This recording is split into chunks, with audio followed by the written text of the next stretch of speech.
अक्सर ना जब किसी मेडिकल डायग्नोसिस की या किसी बीमारी की जांच की बात होती है तो वहाँ एक बहुत ही स्पष्ट और सटीक उम्मीद होती है। जी बिल्कुल, एकदम इंजीनियरिंग की तरह काम करता है वो। हाँ, मतलब मान लीजिए किसी के हाथ की हड्डी टूट गई तो एक्सरे मशीन की फिल्म पर एक टूटी हुई सफ़ेद लकीर साफ दिखाई देती है और डॉक्टर बस उसकी तरफ इशारा करके कहता है, देखिए ये रही दिक्कत।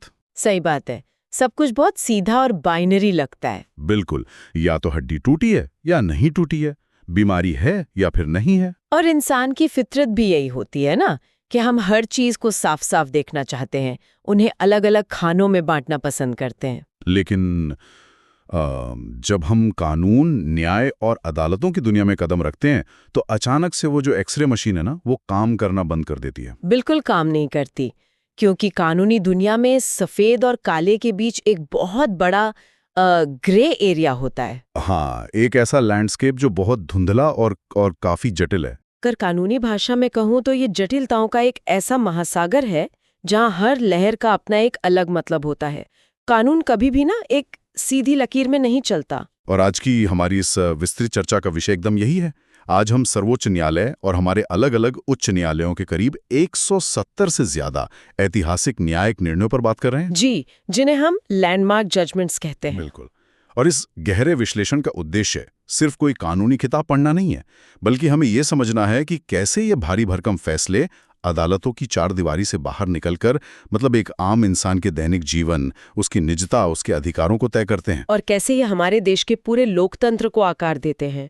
ये सफर सच में आंखें खोलने वाला है, क्योंकि कानून सिर्फ वो नहीं है जो संसद में कागज पर लिखा जाता है। तो फिर कानून क्या है? देखिए, कानून असल में वो है जो अदालतें उसकी व्याख्या करती हैं, जब जज उसे पढ़ते हैं और असल जिंदगी पर लागू करते हैं। बहुत सही कहा आपने। खैर, यहाँ आगे बढ़ने से पहले मैं एक बहुत जरूरी बात स्पष्ट करना चाहूंगा। जी बिल्कुल। आज हमारे सामने जो स्रोत सामग्री है उसमें कुछ बहुत ही संवेदनशील मुद्दे भी शामिल हैं, जैसे अयोध्या विवाद हो गया, आपातकाल का दौर और सबरीमाला जैसे मामले। हाँ, जो अक्सर समाज में तीखी बहस का मुद्दा बन जाते हैं। सही कहा। तो हमारी इस चर्चा का मकसद किसी राजनीतिक बहस में पड़ना या किसी खास विचारधारा का समर्थन करना बिल्कुल नहीं है। बिल्कुल नहीं। हम इन सभी मामलों को सिर्फ उस ठंडे, तार्किक और एकदम निष्पक्ष लेंस से देखेंगे जिससे कानून इन्हें देखता है। जी, हमारा काम सिर्फ स्रोत में दिए गए तथ्यात्मक पहलुओं को ज्यों का त्यों समझना है। तो चलिए, उत्सुकता तो बहुत हो रही है, इस कानूनी भूल-भुलैया को थोड़ा सुलझाते हैं। चलिए शुरू करते हैं। शुरुआत करते हैं हमारे पहले पड़ाव से, आपराधिक न्याय प्रणाली और कानून का दिमाग। कानून का दिमाग, ये शब्द मुझे बहुत दिलचस्प लगा। है ना? जी, क्योंकि न्यायपालिका सिर्फ ये नहीं देखती कि क्या हुआ है, मतलब क्राइम सीन क्या है, बल्कि वो ये भी देखती है कि वो काम किस नियत से किया गया है। नियत। इसे समझने के लिए मुझे स्रोत से एन रामकुमार बनाम राज्य का 2023 का मामला याद आ रहा है। जी। ये मामला हत्या और गैर इरादतन हत्या के बीच की जो बारीक लकीर है उसे तय करता है। जी बिल्कुल। अगर मैं इसे एक बहुत ही साधारण उदाहरण से समझूं, मान लीजिए कोई व्यक्ति गाड़ी चला रहा है और अचानक उसके ब्रेक फेल हो जाते हैं, जिससे एक्सीडेंट में किसी की जान चली जाती है। एक हादसा। हाँ, हादसा। और दूसरी तरफ कोई व्यक्ति जानबूझकर गुस्से में किसी पर गाड़ी चढ़ा देता है, तो कानून इन दोनों को एक ही तराजू में नहीं तौलता। रामकुमार मामले में अदालत ने साफ किया कि इरादा और ज्ञान दोनों अलग अलग चीजें हैं। बिल्कुल अलग हैं। तो क्या इसका मतलब यह है कि कानून सिर्फ अपराध नहीं देखता, बल्कि अपराधी के दिमाग को भी पढ़ने की कोशिश करता है? देखिए, दरअसल कानून यही करने की कोशिश करता है। एन रामकुमार मामले में अदालत ने जो मैकेनिज्म इस्तेमाल किया वो बहुत ही बारीक है। अच्छा। वो कैसे? हाँ। अदालत सीधे दिमाग तो नहीं पढ़ सकती। हाँ। तो वो क्या करती है, वो परिस्थिति जन्य साक्ष्यों को देखती है। मतलब हथियार कैसा था, हमले की प्रकृति कैसी थी, वार कहाँ किया गया, इन सब से वो अपराधी की मानसिक स्थिति को डिकोड करती है। मतलब एक्शन से इंटेंशन समझना। एकदम सही। इस मामले में भले ही व्यक्ति का सीधा इरादा किसी की जान लेने का नहीं था, लेकिन उसे ये ज्ञान जरूर था, ये नॉलेज थी कि वो जो कर रहा है उससे मौत हो सकती है। अच्छा, तो इसलिए उसे सजा मिले। जी, लेकिन इसलिए उसे हत्या मतलब धारा 302 के तहत नहीं, बल्कि गैर इरादतन हत्या की धारा 304 के तहत दंडित किया गया। अरे वाह, ये दिखाता है कि हमारी न्याय प्रणाली कितनी बारीकी से काम करती है। बिल्कुल, बहुत ही तकनीकी है ये। लेकिन ये जो बारीकी है, ये तब एक बहुत बड़ी चुनौती बन जाती है जब कोई इसी सिस्टम का गलत इस्तेमाल करने लगती है। हमारे समाज में अक्सर ये डर रहता है कि एक बार पुलिस ने चार्जशीट दायर कर दी तो फिर सालों तक कोर्ट कचहरी के चक्कर काटने ही पड़ेंगे। जी, ये डर बहुत आम है। तो क्या ऐसे में किसी निर्दोष के लिए कोई बचाव है? यहाँ पर ना स्रोत में दिया गया मध्य प्रदेश राज्य से जुड़ा अभिषेक नाम का एक मामला बहुत अहम हो जाता है। अक्सर लोगों को लगता है कि चार्जशीट फाइल होने के बाद बस ट्रायल कोर्ट से ही फैसला होगा। आम धारणा तो यही है। लेकिन इस फैसले ने साफ किया कि उच्च न्यायालयों के पास, मतलब हाई कोर्ट्स के पास, सीआरपीसी की धारा 482 के तहत एक इनहेरेंट पावर होती है, एक अंतर्निहित शक्ति। धारा 482, अगर मैं इसे किसी एनालॉजी से समझूं तो क्या ये किसी इलेक्ट्रिकल सिस्टम के सर्किट ब्रेकर की तरह है? सर्किट ब्रेकर, दिलचस्प है। कैसे? मतलब जैसे जब सिस्टम ओवरलोड हो जाए या उसमें कोई शॉर्ट सर्किट हो रहा हो, मतलब कानून का दुरुपयोग हो रहा हो, तो सर्किट ब्रेकर तुरंत पूरी सप्लाई काट देता है ताकि पूरे घर में आग ना लगे। अरे वाह, ये एक बहुत ही सटीक तुलना है। धारा 482 उच्च न्यायालयों के लिए असल में वही मास्टर की या सर्किट ब्रेकर है। अच्छा। अदालत के पास ये शक्ति इसलिए है ताकि न्याय की पूरी प्रक्रिया का मजाक न बने। अगर हाईकोर्ट को लगता है कि केस पूरी तरह से मनगढ़ंत है, मतलब बेसलेस है। जी, और किसी को फंसाने के लिए कानूनी मशीनरी का दुरुपयोग किया जा रहा है, तो वे ट्रायल शुरू होने से पहले ही पूरी एफआईआर और चार्जशीट को रद्द कर सकते हैं। ये तो बहुत बड़ी राहत है। बिल्कुल, ये न्यायपालिका का वो टूल है जो निर्दोष नागरिकों को बिना वजह के उत्पीड़न से बचाता है। और नागरिक सुरक्षा की इसी कड़ी में मुझे परमवीर सिंह सैनी का मामला भी याद आ रहा है, जहां देश के हर पुलिस स्टेशन में अनिवार्य रूप से सीसीटीवी कैमरे लगाने का आदेश दिया गया था। जी, ये बहुत ही ऐतिहासिक कदम था। हाँ, क्योंकि ये सिर्फ निगरानी नहीं है, बल्कि उसी सर्किट ब्रेकर को और मजबूत करने का तरीका है ताकि बंद कमरों के अंदर सत्ता का कोई दुरुपयोग न हो। सही मायने में देखा जाए तो ये मानवाधिकारों की रक्षा का एक बहुत बड़ा पहलू है।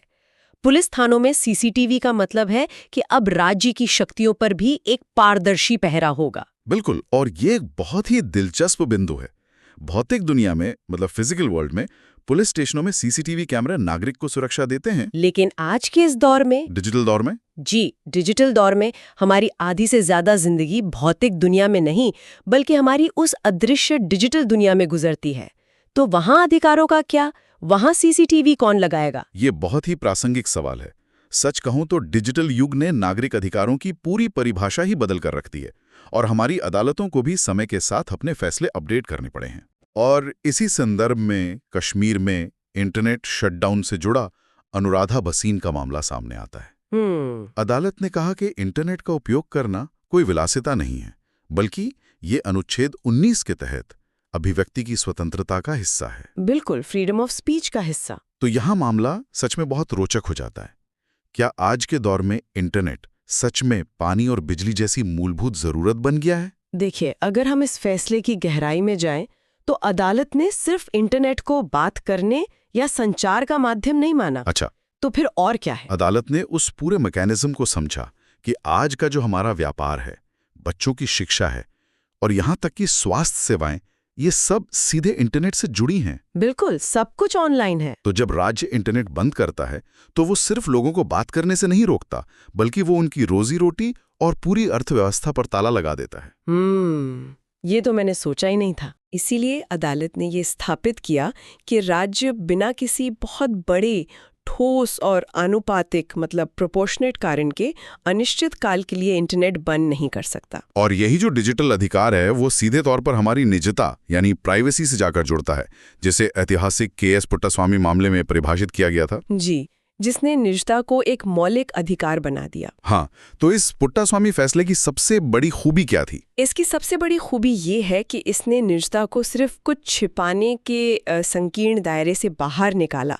अक्सर लोग कहते हैं ना कि हम कुछ गलत नहीं कर रहे, तो निजता की क्या जरूरत? हाँ, ये बहुत आम तर्क है। लेकिन अदालत ने कहा कि निजता का मतलब ये नहीं है कि कोई व्यक्ति कोई गलत काम कर रहा है जिसे वो दुनिया से छिपाना चाहता है।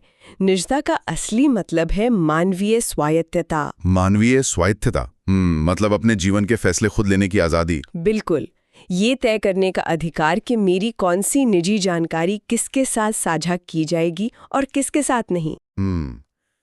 इसे एक और मामले से बहुत अच्छी तरह समझा जा सकता है, कुशकालरा का मामला। आपको याद होगा, कोविड के दौरान मरीजों के घरों के बाहर बड़े बड़े पोस्टर लगा दिए जाते थे। बाप रे हाँ, वो दौर सच में बहुत डरावना था। वो पोस्टर एक तरह से पूरे मोहल्ले को चीख चीख कर बता देता था कि भाई इस घर में बीमारी है। जी, और जिससे अक्सर मरीजों को सामाजिक बहिष्कार का सामना करना पड़ता था। लोग उनसे बात करना बंद कर देते थे। तो अदालत ने इस पर क्या था? अदालत ने इसी मैकेनिज्म को रोका। अदालत ने बहुत स्पष्ट शब्दों में माना कि बीमारी कोई अपराध नहीं है। सही बात है। किसी के घर के बाहर इस तरह पोस्टर लगाना सीधे तौर पर उसकी गरिमा और उसकी निजता का हनन है। मतलब राज्य का उद्देश्य भले ही संक्रमण रोकना हो। हाँ, उद्देश्य भले ही सही हो, लेकिन इसके लिए राज्य किसी नागरिक की निजता को ऐसे सार्वजनिक चौराहे पर नीलाम नहीं कर सकता। ये बहुत ही मजबूत बात है। ये साफ करता है कि निजता व्यक्ति को स्वायत्तता देती है। लेकिन अगर हम इतिहास के पन्ने पलटें तो हमारे समाज की आधी आबादी, मेरा मतलब महिलाओं से है, उन्हें इसी स्वायत्तता और निजता से हमेशा वंचित रखा गया। जी, सदियों तक। हाँ, सदियों तक उनके फैसले कोई और लेता रहा। तो न्यायपालिका ने इन पुरानी सामाजिक रूढ़ियों को कैसे तोड़ा? अगर हम इसे व्यापक नजरिए से देखें तो ये शायद भारतीय न्यायपालिका के सबसे सशक्त अध्यायों में से एक है। अच्छा। जी, अदालतों ने सिर्फ कागजी कानून नहीं बदले, बल्कि उन पितृसत्तात्मक ढांचों पर सीधे चोट की जो समाज में बहुत गहरे धसे हुए थे। इस पर मुझे सतीश चंद्र आहूजा का मामला बहुत उल्लेखनीय लगा। ये घरेलू हिंसा अधिनियम के तहत निवास के अधिकार से जुड़ा है। हमने अक्सर देखा है कि वैवाहिक विवादों में महिलाओं को घर से ये कहकर निकाल दिया जाता था कि मकान तो पति के नाम पर है, बिल्कुल, कि मकान तो सास ससुर के नाम पर है, तुम्हारा इस पर कोई हक नहीं। और आपको पता है, सालों तक ये एक बहुत बड़ी कानूनी खामी बनी रही। एक लूप होल था जिसका इस्तेमाल महिलाओं को बेघर करने के लिए होता था। तो अदालत ने इस लूप होल को कैसे भरा? अदालत ने साझी गृहस्थी, जिसे शेयर्ड हाउसहोल्ड कहते हैं, उसकी परिभाषा को विस्तार दिया। अदालत ने साफ कहा कि इससे कोई फर्क नहीं पड़ता कि संपत्ति का मालिकाना हक किसके पास है। अच्छा, मालिकाना हक जरूरी नहीं है? बिल्कुल नहीं। अगर एक महिला विवाह के बाद उस घर में रही है और वो उसकी साझी गृहस्थी का हिस्सा है, तो उसे वहां रहने का पूरा कानूनी अधिकार है। अरे वाह, ये फैसला तो महिलाओं के लिए रातों रात बेघर होने से बचाने वाला एक अभेद्य सुरक्षा कवच बन गया। एकदम सही। लेकिन यहां मेरे मन में एक सवाल उठता है। कानून तो बन गया, पर क्या इस तरह के कानूनी बदलाव सच में हमारी पुरानी और गहरी सामाजिक सोच को बदल पाते हैं? क्योंकि समाज तो अक्सर कानून से कई कदम पीछे ही चलता है ना। ये तो बहुत ही वाजिब सवाल है। देखिए, कानून शायद एक दिन में लोगों के दिल और दिमाग ना बदल पाए, लेकिन वो सत्ता और अर्थशास्त्र के समीकरण जरूर बदल देता है। अर्थशास्त्र के समीकरण वो कैसे? विनीता शर्मा मामले को ही ले लीजिए। इस ऐतिहासिक फैसले में सर्वोच्च न्यायालय ने स्पष्ट किया कि बेटियों का पैतृक संपत्ति में जन्म से ही समान अधिकार है। और सबसे बड़ी बात, अगर मैं सही हूं तो ये अधिकार पिछली तारीख से लागू किया गया, मतलब रेट्रोस्पेक्टिवली। जी, और यही तो इस फैसले की मास्टर स्ट्रोक थी। इसने समाज को ये कड़ा संदेश दिया कि बेटियां जीवन भर बेटियां ही रहती हैं। बिल्कुल। जब आप आर्थिक रूप से महिलाओं को समान अधिकार देते हैं ना, तो सामाजिक सोच को झुकना ही पड़ता है। ये सिर्फ एक कानूनी जीत नहीं है, ये पितृसत्ता की आर्थिक नींव पर सीधा प्रहार है। ये बहुत ही शानदार नजरिया है, और ये प्रहार सिर्फ घरों में नहीं बल्कि कार्यस्थल पर भी देखा गया। जी बिल्कुल। सेना में महिलाओं के स्थायी कमीशन या परमानेंट कमीशन को लेकर बबीता पुनिया का मामला इसका एक बहुत बड़ा उदाहरण है, जहां अदालत ने साफ कहा कि शारीरिक या जैविक तर्कों के आधार पर महिलाओं को कमांडिंग पदों से दूर रखना ये केवल लैंगिक भेदभाव है और कुछ नहीं। और आपको बताऊं, इसी जैविक तर्क को अदालत ने एक दूसरे मामले में, दीपिका सिंह मामले में, बहुत ही सकारात्मक नजरिए से देखा। वो मातृत्व अवकाश वाला मामला? जी हाँ, मैटर्निटी लीव से जुड़ा था। नियम ये कहते थे कि अगर पति की पहली शादी से पहले से ही 2 बच्चे हैं, तो उस महिला को उसके अपने जैविक बच्चे के लिए मातृत्व अवकाश नहीं मिलेगा। ये तो एक बहुत ही निर्दयी और तकनीकी नियम है। मतलब बच्चा उसका है पर छुट्टी नहीं मिलेगी। बिल्कुल। और अदालत ने इसे सिरे से खारिज कर दिया। अदालत ने कहा कि एक माँ का अपने जैविक बच्चे के साथ जो प्राकृतिक और शारीरिक जुड़ाव है, जो बायोलॉजिकल बॉन्ड है, फैसले हमें दिखाते हैं कि कानून अंधा नहीं है। उसमें भी एक मानवीय हृदय धड़कता है जो समाज को एक बेहतर दिशा में ले जाना चाहता है। सच में समानता और अधिकार निश्चित रूप से जीवन को बेहतर बनाते हैं, लेकिन जब हम इन सब का जो आधार है, मतलब हमारे संविधान का अनुच्छेद 21, राइट टू लाइफ, हाँ, जब उसकी बात करते हैं तो एक बहुत ही दार्शनिक सवाल खड़ा होता है। कानून की नजर में आखिर जीवन है क्या? क्या ये सिर्फ सांस लेना और बस बायोलॉजिकल रूप से जिंदा रहना है? भारतीय न्यायपालिका के इतिहास में ना अनुच्छेद 21 का सफर शायद सबसे ज्यादा दिलचस्प रहा है। हमारी अदालतों ने बार बार कहा है कि जीवन का अर्थ केवल पशुओं की तरह बस जीवित रहना नहीं है। तो फिर क्या है? इसमें गरिमा यानी डिग्निटी शामिल होनी चाहिए, गरिमापूर्ण जीवन। इसी बात पर मुझे स्रोत से मोर लतीफ मागरे का मामला याद आ रहा है। सच कहूं तो इस मामले ने मुझे बहुत सोचने पर मजबूर कर दिया। वो क्यों? क्योंकि अदालत ने इसमें कहा कि गरिमा का अधिकार मृत्यु के उपरांत भी शरीर के साथ रहता है। तो क्या मृत्यु के बाद भी किसी के पास अधिकार हो सकते हैं? ये तो एक अजीब सा विचार है। ये सुनने में थोड़ा अजीब जरूर लग सकता है, लेकिन कानूनी रूप से और मानवीय रूप से ये बहुत महत्वपूर्ण है। अदालत ने स्पष्ट किया कि मानव शरीर कोई निर्जीव वस्तु या कचरा नहीं है, बिल्कुल, जिसे मृत्यु के बाद कैसे भी निपटा दिया जाए। मृत शरीर के सम्मानजनक अंतिम संस्कार का अधिकार भी उसी अनुच्छेद 21 का एक अहम हिस्सा है। मतलब जीवन का अधिकार जन्म से शुरू होकर सीधे चिता या कब्र तक जाता है। एकदम सही। और शायद इसी जीवन को बेहतर बनाने के लिए सुभाष कुमार मामले में न्यायालय ने प्रदूषण मुक्त जल और वायु को भी मौलिक अधिकार माना था। बिल्कुल, क्योंकि अगर हवा ही जहरीली हो, पानी पीने लायक ना हो, तो आप गरिमापूर्ण जीवन की कल्पना कैसे कर सकते हैं? सही बात है। लेकिन इसी अनुच्छेद 21 से जुड़ी एक बहुत ही संवेदनशील और विरोधाभासी बहस भी स्रोत में है। इच्छा मृत्यु या यूथनेशिया की बहस। जी, ये बहुत ही जटिल विषय है। अरुणा शॉनबाग मामले में अदालत ने निष्क्रिय इच्छा मृत्यु मतलब पैसिव यूथनेशिया की अनुमति दी, लेकिन ज्ञान कौर मामले में ये साफ कर दिया कि जीने के अधिकार में मरने का अधिकार शामिल नहीं है। जी, ये दोनों अलग-अलग हैं। तो ये विरोधाभास क्यों? मतलब अगर मुझे गरिमा से जीने का अधिकार है, तो गरिमा से अपनी जान लेने का क्यों नहीं? देखिए, यहाँ कानून को एक बहुत ही स्पष्ट और दार्शनिक लकीर खींचनी थी। ज्ञान कौर मामले में अदालत ने बहुत साफ शब्दों में कहा कि संविधान जीवन की रक्षा के लिए बना है, उसे खत्म करने के लिए नहीं। आत्महत्या एक अप्राकृतिक कृत्य है, इसलिए इसे मौलिक अधिकार नहीं माना जा सकता। तो फिर अरुणा शॉनबाग मामले में पैसिव यूथनेशिया की इजाजत क्यों दी गई? दोनों में फर्क क्या है? फर्क बहुत बड़ा है। पैसिव यूथनेशिया आत्महत्या नहीं है। अच्छा। स्थिति में पहुंच जाए जहां उसके ठीक होने की कोई उम्मीद ही ना बचे और वो एक अमानवीय पीड़ा सह रहा हो। मतलब सिर्फ मशीनों के सहारे जिंदा हो? जी, तो उसे उन कृत्रिम जीवन रक्षक प्रणालियों लाइफ सपोर्ट से हटा लेना एक प्राकृतिक प्रक्रिया को अपनाने जैसा है। ये जीवन को खत्म करना नहीं है, बल्कि उस अमानवीय पीड़ा को खत्म करके गरिमापूर्ण तरीके से शरीर त्यागने देना है। ओहो। तो आप देखिए, गरिमा ही वो धागा है जो इन दोनों मामलों को जोड़ता है। ये सच में बहुत बहुत गहरी बात है। एक व्यक्ति के इन सभी अधिकारों के, चाहे वो निजता हो, महिलाओं की समानता हो या गरिमापूर्ण जीवन हो, इनकी रक्षा तभी हो सकती है जब वो लोकतांत्रिक ढांचा सुरक्षित हो जिस पर हमारा पूरा देश खड़ा है। बिल्कुल सही। और यहाँ हम अपनी चर्चा के सबसे अहम पड़ाव पर आते हैं, संविधान का मूल ढांचा यानी बेसिक स्ट्रक्चर और राज्य की सीमाएं। और ऐतिहासिक केशवानंद भारती मामले का जिक्र किए बिना तो ये चर्चा बिल्कुल अधूरी है। जी एकदम। इस मामले को अक्सर संविधान को बचाने वाला फैसला कहा जाता है। अगर मैं इसे एक मेटाफर से समझने की कोशिश करूं, मान लीजिए संविधान हमारा एक घर है। ठीक है। संसद के पास ये अधिकार है कि वो उस घर में रंग रोगन कर सकती है, खिड़कियां बदल सकती है, जरूरत पड़े तो नई मंजिल भी बना सकती है, लेकिन वो घर की नींव नहीं खिसका सकती।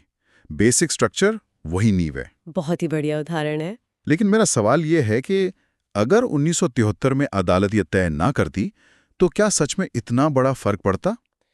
देखिए, आपकी वो घर वाली एनालॉजी अच्छी है, लेकिन अगर हम इसे और गहराई से देखें तो मूल ढांचा घर की नींव से भी कहीं ज्यादा है। ये संविधान के डीएनए की तरह है। डीएनए? जी, जैसे इंसान के शरीर में कोई सर्जरी हो सकती है, कुछ अंग बदले जा सकते हैं, लेकिन उसका मूल डीएनए नहीं बदला जा सकता।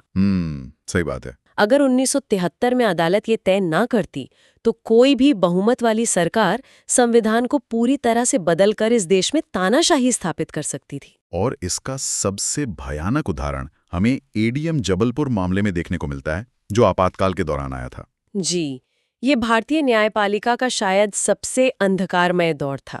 उस मामले में सर्वोच्च न्यायालय ने ये मान लिया था कि आपातकाल के दौरान व्यक्तिगत स्वतंत्रता के अधिकार यानी अनुच्छेद 21 को पूरी तरह निलंबित किया जा सकता है। मतलब जरा सोचिए, एक नागरिक से बिना किसी कारण के उसका जीवन और स्वतंत्रता छीनने का अधिकार राज्य को मिल गया था। बिल्कुल।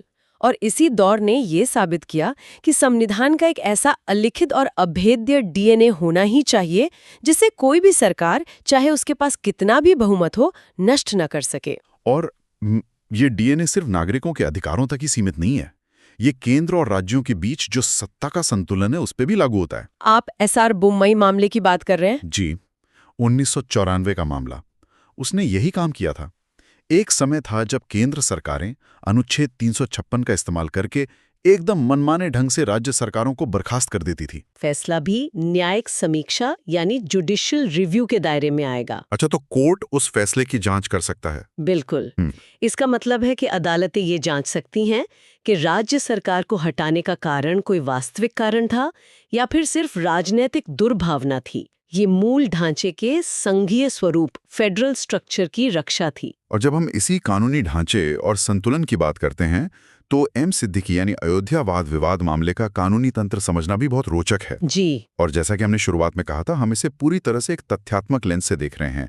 मेरा सवाल यह है कि कानूनी रूप से एक निर्जीव या एक धार्मिक संस्था अदालत में अपना पक्ष कैसे रख सकती है? यहीं पर कानून की रचनात्मकता, उसकी क्रिएटिविटी सामने आती है। न्याय की स्थापना और अधिकारों के संतुलन के लिए कानून विधिक व्यक्ति या जुरिस्टिक पर्सन का सिद्धांत अपनाता है।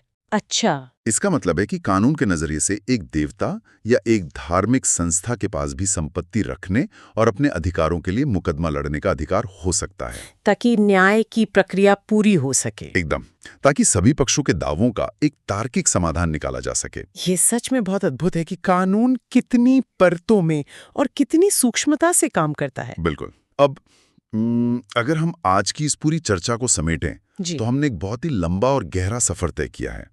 हमने आपराधिक न्याय प्रणाली के उस सर्किट ब्रेकर से शुरुआत की जो निर्दोषों को बचाता है। जी। फिर हम डिजिटल युग की निजता तक गए। हमने समझा कि कैसे संपत्ति और कार्यस्थल के फैसलों ने सदियों पुरानी पितरसत्ता की आर्थिक नींव हिलाई। हमने जीवन और मृत्यु के बीच गरिमा की बारीक लकीर को देखा। और अंततः हम संविधान के उस डीएनए तक पहुंचे जो इस पूरे लोकतंत्र को आज तक जिंदा रखे हुए हैं। बिल्कुल। ये पूरा सफर एक ही बात साबित करता है कि कानून कोई जमी हुई झील नहीं है, ये एक बहती हुई नदी है। ये समाज के साथ साथ विकसित होता है और हमारी रोजमर्रा की जिंदगी के हर छोटे बड़े हिस्से को छूता है। सही कहा। और इसी विकास से जुड़ा एक बहुत ही गहरा सवाल मैं आज इस चर्चा के अंत में छोड़ना चाहता हूँ। जी, बताइए। स्रोत में हमने देखा कि 1951 के शंकरी प्रसाद मामले से लेकर 1973 के केशवानंद भारती तक आते आते अदालत की एक कानूनी सोच पूरी तरह बदल गई कि संसद सब कुछ बदल सकती है या नहीं। हाँ, एक इवोल्यूशन हुआ। इसका मतलब है कि कानून का जो मूल ढांचा है वो समय और नई चुनौतियों के हिसाब से खुद को ढालता है। ये एक निरंतर चलने वाली प्रक्रिया है। बिल्कुल। तो आज हम जिस तेज रफ्तार दुनिया में जी रहे हैं, जरा उसके भविष्य के बारे में सोचिए। आने वाले दशकों हैं जब हमारी दुनिया पूरी तरह से आर्टिफिशियल इंटेलिजेंस, जटिल एल्गोरिथम और डिजिटल दिमागों द्वारा संचालित होगी। एआई का दौर। जी, जब ये तय करना मुश्किल हो जाएगा कि कोई फैसला इंसान ने लिया है या किसी मशीन ने, तब मानवीय गरिमा, निजता और संविधान का ये कानूनी मूल ढांचा क्या रूप लेगा? ये बहुत ही बड़ा सवाल है। जब स्वायत्तता पर सबसे बड़ा खतरा राज्य या सरकार से नहीं बल्कि मशीनों और टेक कंपनियों से होगा, तब अदालतें इंसान की रक्षा के लिए कौन सा नया कानूनी डीएनए विकसित करेंगे? सच कहूं तो ये एक ऐसा सवाल है जिसका सामना हमारी न्यायपालिका को बहुत जल्द करना होगा और शायद वो हमारे कानूनी इतिहास का सबसे चुनौतीपूर्ण अध्याय होने वाला है। ये एक ऐसा विचार है जो इस चर्चा के खत्म होने के बाद भी हम सबको बहुत देर तक सोचने पे मजबूर करेगा। शुरुआत में हमने कहा था कि कानून की दुनिया किसी मेडिकल एक्सरे की तरह ब्लैक एंड व्हाइट नहीं होती। बिल्कुल नहीं होती। लेकिन आज इन ऐतिहासिक मुकदमों की परतों को खोलने के बाद ये समझ आता है कि ये जो कानूनी एक्सरे है ना, ये सिर्फ हड्डियां नहीं देखता, ये एक पूरे समाज की आत्मा, उसके संघर्षों और उसके विकास की तस्वीर खींचता है। बहुत खूब कहा आपने कि तस्वीर जटिल जरूर है, लेकिन यही हमारे लोकतंत्र की सबसे मजबूत और सबसे खूबसूरत पहचान है।